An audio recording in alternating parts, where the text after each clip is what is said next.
Hey everybody, welcome back to Suck Less Saturday. It's Neil. I am here with my bride Steph, and we're going to talk about something it's the elephant in the room that we really need to get rid of when it comes to timers. We're continuing on with that, but I'm not going to sing to you, but does this mean anything to you? Dun dun dun dun dun dun. You could sing so well we might get a copyright claim. Oh yeah, we don't own the rights to that song. We don't own the rights to Under Pressure, just so you know.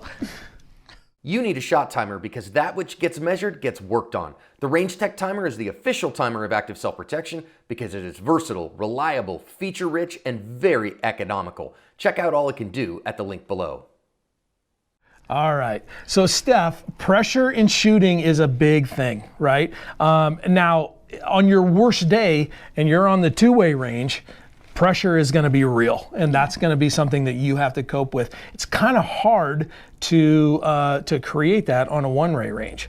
And so we talk about adding timers and other things to add some pressure to us. Competition is a good one for that, but ultimately, unless you go and get in a shooting, you're not going to feel that specific pressure, and I am not recommending you do that. That's a bad idea. So don't go out there looking for a gunfight. But Steph, talk to us a little bit about pressure and what it feels like standing on the line. Yeah, there is a myriad of reasons to incorporate a shot timer into your practice routine.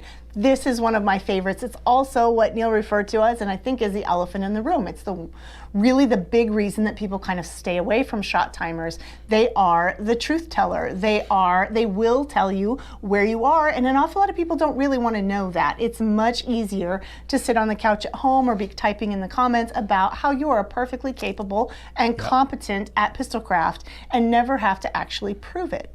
There's no timer in a gunfight. But there is. I hear that all the time. There is. You just don't know what it is. There's a time when and I know you know this. I'm not explaining this to you, but there is a limited and a par time, and we'll get it. I want to do that as a totally separate video. But I get a little animated about the shot timers.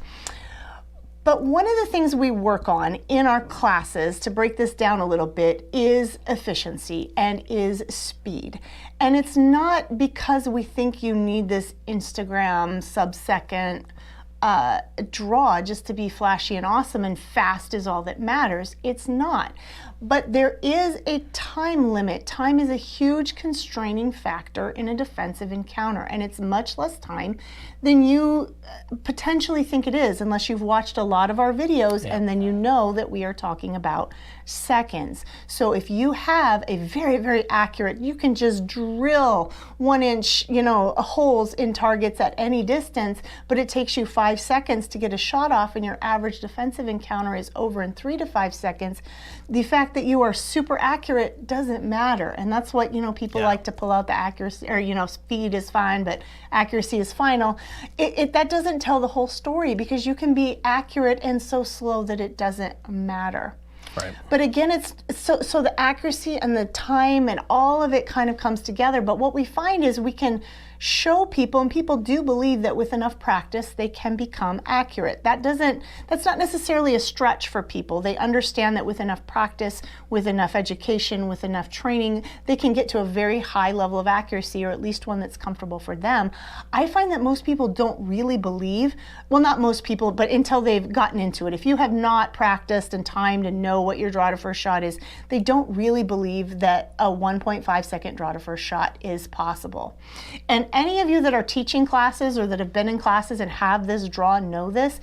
We do the classes all the time around the country, and in a couple of hours we can take almost the entire class to a 1.5 second draw. Really, the entire class will be under 2 seconds regardless of where they started. Some will be closer to 1 second, and almost everyone will be under 1.5 regardless of anything else, prior skill level, experience level.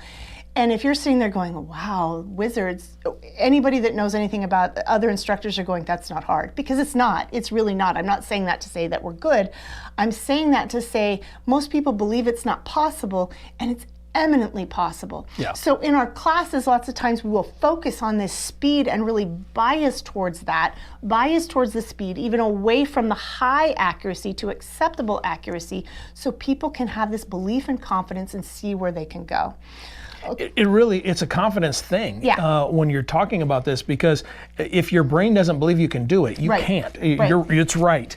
And so if we can show how to begin to build the neural pathways to that speed and efficiency, through efficiency, you'll get there. And it's so much fun to see the eyes light up when folks are like, oh man, I started today at 1.9 and I finished today at 1.2. Now that doesn't mean they're a 1.2 from here on to go. No. This is a perishable skill. This is something you have to continually work on, and it takes a while to permanently myelinate that. So I can start the myelination process in a class, and in a couple hours get you a long ways down the road. But if you don't continue that on, it's going to go away. Yeah, and your 1.9 may be in a circle this big, and you may not be as happy with that. We're talking 5 to 7 yards typically when we're doing this in classes.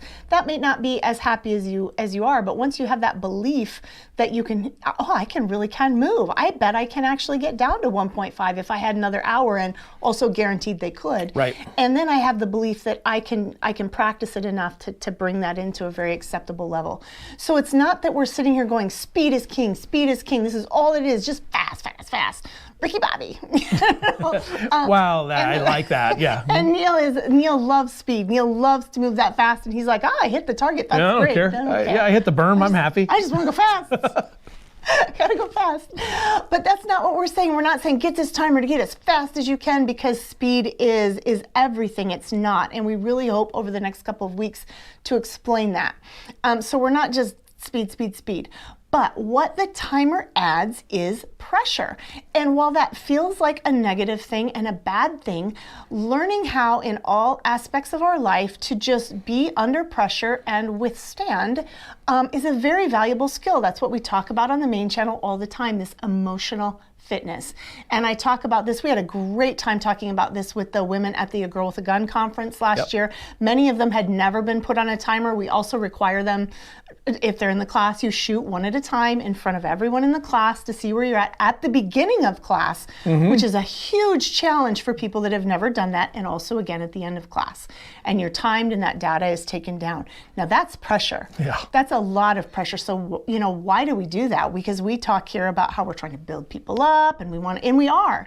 But pressure is also a really good thing. For one thing, there's a lot of research that adding a amount of pressure actually makes you retain knowledge better and improves your skill set faster. And in fact, if you're not adding a level of pressure, we can actually degrade your skills. Not only will you not improve or stay the same, you could degrade a little bit. Yep. But for me, since we come at it from a defensive and counter point of view, pressure is good. The ability to make decisions, to run your gun with some skill and with some competence and with some confidence takes doing it under pressure. And like I'm fond of saying, and I said in our video last week, it's really, really easy to sit at home on the couch on the weekend and tell people how competent they are and critique and tell them, you don't need that. You're not, what are you on Instagram? There's no timer in a gunfight, and all of these cliches that you're spitting, which are actually just excuses because you don't think you can do it. You don't want to fail in front of yourself even. That's a big thing. It's not just that you don't want to fail in front of other people. You don't want to fail in front of yourself. You don't want to really admit that you can't quite do it. It's way easier to say you can do it. And how do I know that? Because I've done it. When I started carrying a gun, it was very difficult to go to my first class. It was probably, I don't know, a year and a half, from maybe even a little bit longer from when I tentatively started carrying a gun till when I took a class.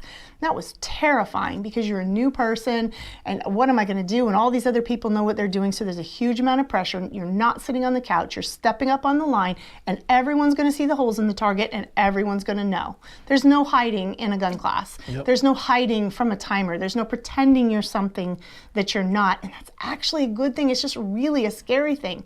And kind of the dirty secret is that never goes away. When I show up in a gun class now, it's Stephanie from ASP. Now they all want to see if I can shoot. Oh, jeez.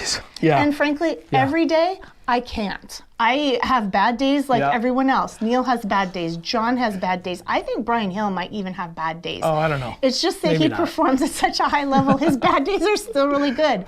But I've shown up in classes and just tanked. That's no fun. And if you're that person of courage that steps up on the line and tries to find out who you are, and I guarantee you'll find out who you are in a class, you will fall. Anyone that steps at some point, not necessarily in that class, but when you step into the arena, you will fail. That's part of life. When we try things, when we dare greatly, like a great Roosevelt quote, you will fail. That's the other, that's the other part of it. And you need to be willing to accept that and it's so courageous to do that, to accept the fact that you're going to find out who you are, to really look in that mirror. And the timer can do that. And so I would really suggest that's a good reason you add that to your repertoire. There's a lot of reasons, and we'll talk about maybe more ticky-tacky applicable, shooting reasons. But for me, this is the big emotional fitness, personal development reason to add some metrics and to really look inward to see who you are. And as you add this timer, eventually this won't add pressure anymore. Yeah, it doesn't You anymore, shoot on the timer on camera in front of classes all the time. It doesn't add pressure. So now we have to look for additional ways to add pressure. And that is very often demonstrating in front of a class, something that is just at the edge of our skill set so they can see what it is. That might be, shooting on camera is not exactly nothing. Right. That adds the same amount of pressure to us that timers did at one point. Standing next to Memphis Beach in a class, that adds pressure. Yep, stepping up in a very high-end class with a lot of high-end shooters. And that can be exhilarating. I've stepped into those classes where I expected to really be out of my element and found that I fit in, and that was looking inward in a very, very positive and really priceless way. But I've also stepped into classes that I should have performed excellently and went, oh crap, this is not my day. This is, or I haven't put in the work and this is now not going to be my day, but I'm going to persevere. But guess what? Perseverance also continues to develop that emotional fitness. So another thing that people may or may not know if you haven't been to a lot of gun school, if you're at a class with those high-end shooters, they've all had the same day. They're still, I just said we're having those same fears in Memphis the class. Beach and I stood on a class together, and it was the first time I ever met him. We were Facebook friends, and I did not shoot great on day one. He did not shoot great on day two. And we're like, yeah, this is who we are. This is how things are. Now, we still shot pretty good, right? And it was fun to do that, but you're also with people that understand that. And that's one of the things I love about gun school is you go to classes and you get to meet other people that have the same, ideas of what is fun and what is important and priorities as you do. And they understand the process and the struggles just as much as everybody else and what we're talking about. So it isn't that you're going to go there, fall on your face, and everybody's going to laugh at you and kick dirt on you. It's that they're going to pick you up. They're going to, hey, I've had that day too. Relax. Think about your pinkies. Think about whatever, and get focused on the process. And that's the first thing they're going to say to you. And you're just going to stand in that pressure and that discomfort and find out that you are okay. Yep. And that is an excellent bit of emotional fitness, an excellent bit of exposure therapy, an excellent bit of all of those things. And it really beats just believing that you're great or believing that you're competent, to really know it and prove it and have that confidence that really can only help you in a defensive encounter. And that's really where we're coming from. All right. So Steph, after being on your soapbox this whole time, well done. You can see that this is a big one for us. It is. Really. What assignment do we got this week? Oh, good one. Let's do something not shooting related. Okay. That adds pressure. I do get super passionate about this because really nothing excites me more watching, particularly like at the Girl with a Gun class that I talked about. We saw hundreds of women over that weekend, and some of them were very hesitant about stepping up and into it. And every one of them dug deep and found this grit and showed this courage. And to me, that's incredible. Who doesn't love to see courage and perseverance out on a sports field, basically, with everyone else watching? It's fantastic. So what we're going to do today, maybe you don't have the timer, maybe it's, we can't really add the pressure of a class over a week, but we can add pressure in other ways. When you develop these skills in other parts of your life, they do carry over. So what I want you to do this week is find something that adds a small bit of discomfort, that gives you that feeling in your tummy, or that you've been putting off forever because you've been putting it off, frankly, because it causes discomfort. Even if it's something quote unquote dumb. I don't like to talk on the phone, like to do business on the phone. I don't love to do it. So I have a bunch of phone calls that I have been putting off. If that's you, make that phone call. Call that family member that you've been needing to check on. Call and cancel that subscription that you can't cancel online and they're making you call in. Do something that adds just a little bit of discomfort. Get out of that comfort zone a little bit. Take a breath and notice that you are okay and that you did it. And to me, that's not silly at all. That's incredible, and it's a great way to build up that emotional resilience. Do I have to call your mom? Probably you should. You like my mom. I like your mom. That's funny. Steph has the greatest mom. Anyway, hey, I know this was a lot, and we didn't do much shooting kind of stuff here, but this is important stuff, and this is why I think there's so many folks that write off the timer and write off the importance of it because they haven't really spent time thinking about it, and it's easier. So go make that phone call, and we'll see you next week.